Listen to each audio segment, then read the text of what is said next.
16. Halloween. Halloween wasn't the first to do it, but it was the first slasher movie to do it right.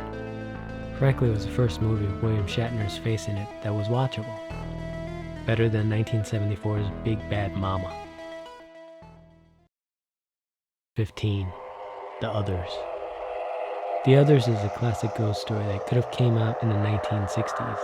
It would have worked as a black and white movie. It kind of reminds me of The Twilight Zone, and I love The Twilight Zone.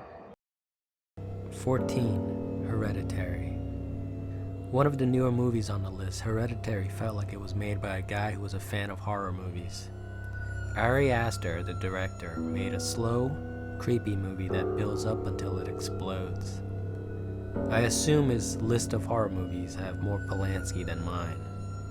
I remember being confused the first time I saw the movie, but the acting had me mesmerized. 13.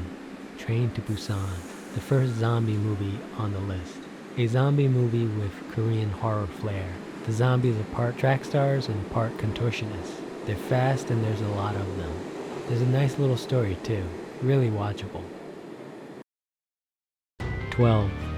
Return of the Living Dead. This is a silly movie that doesn't take itself too seriously. I have a few zombie movies on the list, but not the original Night of the Living Dead. While I recognize the cultural significance of the movie, I don't love it. It's dull and it's lacking any sense of humor. Return of the Living Dead came out during the height of the 1980s horror remakes. This isn't a remake, but a soft sequel. It's humorous and at times ridiculous.